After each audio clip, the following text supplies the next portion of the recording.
Hello guys, welcome back to my law and judiciary channel. My name is Suvarta Raut. तो दोस्तों, आज के video में हम लोग देखेंगे कि कॉन्ट्रैक्ट एक्ट के जो भी डेफिनेशन पार्ट है वो हम लोग आज के वीडियो में देखने वाले हैं, क्योंकि लॉ के जुडिशरी के एग्ज़ाम में और जो भी एग्ज़ाम होते हैं प्री मेन और इंटरव्यू सब में पूछा जाता है कॉन्ट्रैक्ट एक्ट। सो कॉन्ट्रैक्ट एक्ट 1872 हम लोग आज उसका डेफिनेशन पार्ट देखने वाले हैं कि उसमें कौन से डेफिनेशन आते हैं। तो ये पार्ट हम लोग आज के वीडियो में जानेंगे।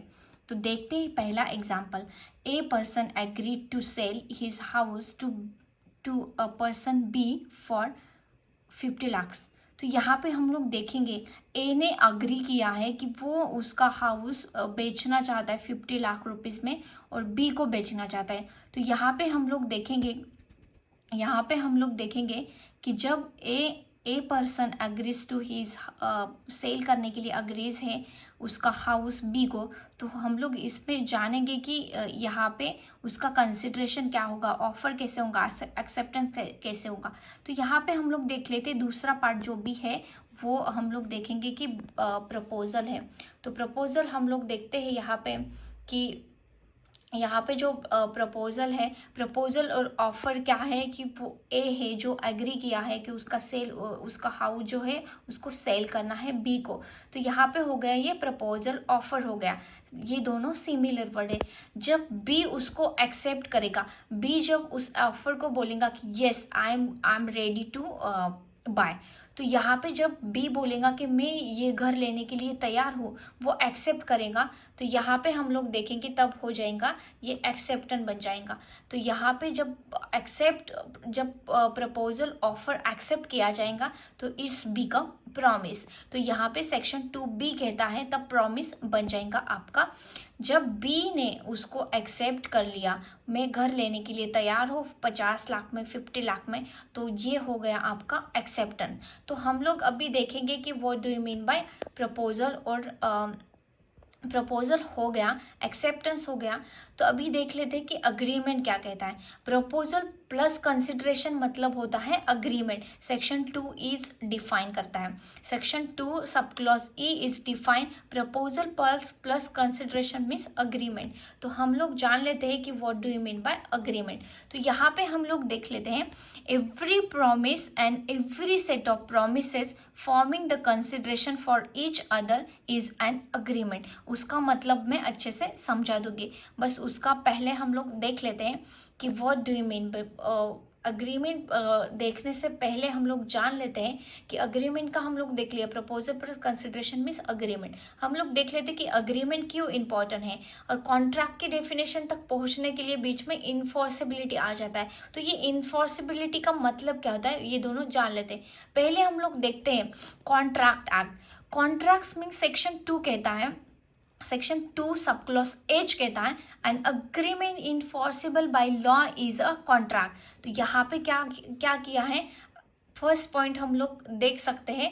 फर्स्ट पॉइंट यहाँ पे हम लोग देख सकते हैं कि an agreement which is enforceable by law. तो अब हम लोग देखेंगे what do you mean by agreement. तो यहाँ पे हम लोग देख लेते हैं अग्रीमेंट। बिफोर अग्रीमेंट से पहले हम लोग देख लेते हैं कि यहाँ पे कॉन्ट्रैक्ट एक्ट कहता है an agreement which is enforceable by law, it means contract. तो अग्रीमेंट का डेफिनेशन हम लोग अच्छे से समझेंगे।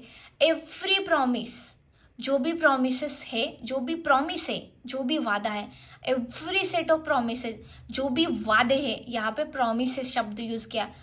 Forming the consideration for each other is an agreement. यहाँ पे क्या हो जाता है, एवरी प्रॉमिस और set of promise forming the consideration for each other is an agreement. यहाँ पे कंसिडरेशन का मतलब क्या है, कंसिडरेशन का मतलब है समथिंग इन रिटर्न।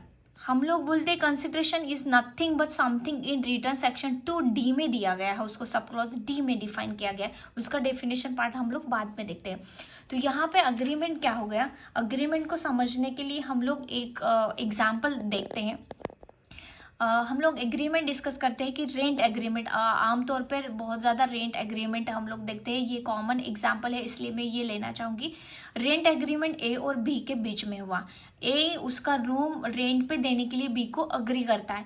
तो यहाँ पे हम लोग देख लेते हैं, ए जब रूम देगा बी को तो रूम जब देगा तो बी के लिए रूम एक हो गया कंसिडरेशन, और ए के लिए जो भी बी रेंट के तौर पे जो भी पैसा देगा वो हो गया ए के लिए कंसिडरेशन। जो भी पैसे रेंट जो भी आएगा वो हो गया ए के लिए कंसिडरेशन।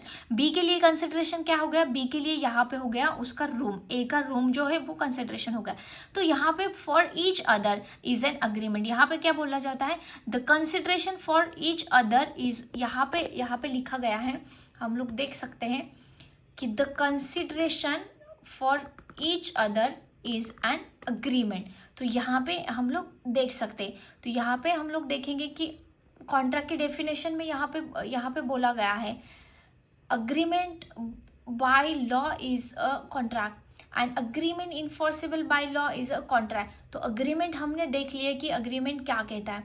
हम लोग अभी देख लेते हैं कि यहाँ पे हम लोग देख लेते हैं इनफोर्सेबल का मतलब क्या होता है। ये इनफोर्सेबल का मतलब क्या होता है, तो हम लोग जानेंगे कि कॉन्ट्रैक्ट की डेफिनेशन को समझने के लिए हमको अग्रीमेंट और इनफोर्सेबल बाय लॉ।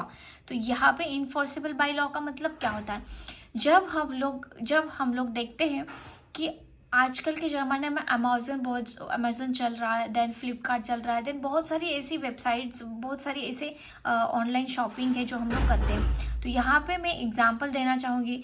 सपोज ए ने ऑर्डर किया फ्लिपकार्ट से आईफोन 14, तो ए ने ऑर्डर किया फ्लिपकार्ट से आईफोन 14, उसके टर्म्स कंडीशन जान के उन्होंने पेमेंट भी कर दिया। बट बी मतलब फ्लिपकार्ट वालों ने देख लिया कि यस ए ने सब टर्म्स एंड कंडीशन फुलफिल कर दिए, उन्होंने पेमेंट भी कर दिया। बट फ्लिपकार्ट वालों ने उनका आईफोन 14 जो है उसके एड्रेस पे सेंड नहीं किया, उसको भेजा ही नहीं गया, उसका जो भी आईफोन है वो मिला नहीं। तो ए ने क्या किया, कोर्ट में जाके कंप्लेंट फाइल की कि ब्रीच ऑफ कॉन्ट्रैक्ट किया है, फ्लिपकार्ट वालों ने मेरा फ़ोन मुझे वापस नहीं किया, मेरा फ़ोन मुझे नहीं दिया जो मैंने उनके पास से बाय किया था। तो उन्होंने जो भी पैसे भरे थे, ए ने सब पैसे टर्म्स एंड कंडीशन सब एक्सेप्ट किया, फिर भी फ्लिपकार्ट वालों ने उनका फ़ोन नहीं दिया। मतलब तो अभी ए कोर्ट में जाएगा और केस फाइल करेगा कि उन्होंने मेरा कॉन्ट्रैक्ट ब्रीच किया है। तो यहाँ पे क्या हो जाएगा, उन्होंने मेरा कॉन्ट्रैक्ट ब्रीच किया एंड अग्रीमेंट ऑलरेडी हो गया है इन्फोर्सेबल बाय लॉ। अभी कोर्ट क्या करेगा, देखेगा कि यस उसने टर्म्स एंड कंडीशन सब फुलफिल कर दिए। तो यहाँ पे कोर्ट डिसाइड करेगा, यहाँ पे फ्लिपकार्ट वालों को ऑप्शन दिया जाए, एक तो आप उसका पैसा रिटर्न कर दो, एक तो आप उसने जो फ़ोन आईफोन 14 ऑर्डर किया था वो उसको दे दो। ये हो गया। यहाँ पे हम लोग देखते हैं कि whatever become as action में जो भी लिया है, whatever becomes an action, जो भी एक्शन लिया जाएगा, जो भी एक्शन यहाँ पे हो जाएंगे उसको हम लोग बोलते हैं इन्फोर्सेबल बाय लॉ। तो यहाँ पे एक्शन लिया जाएगा, एक तो कोर्ट बोलेगा उसका फ़ोन रिटर्न कर, उसका फ़ोन जो भी उन्होंने ऑर्डर किया था वो दे दो, या उन्होंने जो भी पैसे पे किए आपको वो रिटर्न कर दो। ये हो गया इन्फोर्सेबल बाय लॉ का एग्जाम्पल। दूसरा एग्जाम्पल देख लेते हैं हम लोग कि कई चीज़ें ऐसी होती है जो इन्फोर्सेबल बाय लॉ में नहीं आती। तो हम लोग देख लेते हैं। एक भाई बहन है, भाई जो है वो स्टडी करता है 10th स्टैंडर्ड में। उसको बहन ने एक प्रॉमिस किया, उनके साथ एक प्रॉमिस उसको किया कि आप 10th स्टैंडर्ड में अच्छे मार्क्स लाओगे तो मैं आपको स्कूटी दूंगी, रिवॉर्ड में आपको स्कूटी दूंगी। तो यहाँ पे उन दोनों के बीच में कम्युनिकेशन तो हो जाता है, बट ए जो होता है बहुत अच्छे से स्टडी करके बहुत अच्छे मार्क्स लाता है, फर्स्ट क्लास में आ जाता है, टॉपर बन जाता है उनके डिस्ट्रिक्ट में। बट बहन जो होती है उसका प्रॉमिस वो ब्रेच कर देती है कि वो बोलती है कि अभी मेरे पास पैसे नहीं तो मैं नहीं दूंगी। तो ये एग्रीमेंट जो भी है, ये कॉन्ट्रैक्ट जो भी है जो इन्फोर्सेबल बाय लॉ में नहीं आएगा, क्योंकि ये सोशल तौर पे किया गया है। जो भी सोशल कॉन्ट्रैक्ट होते हैं वो इन्फोर्सेबल मतलब कभी उसको रिटर्न में किया गया होगा तो वो इन्फोर्सेबल होता है, बट यहाँ पे ओरली ही किया गया है, उन्होंने ओरली किया हो, एक सोशल रिलेशनशिप की दौर पे देखेंगे तो वो कॉन्ट्रैक्ट इन्फोर्सेबल नहीं होगा। तो यही डिफरेंस होता है, an agreement enforceable by law और नॉट इन्फोर्सेबल बाय लॉ। तो हमने आज के डेफिनेशन में देखा है कि ऑफर क्या है, एक्सेप्टेंस क्या है, अग्रीमेंट क्या है, एंड देन कॉन्ट्रैक्ट क्या है। तो आज if you like my video then please like and subscribe, ताकि मैं आपके लिए और वीडियो बना सकूँ। Thank you so much guys.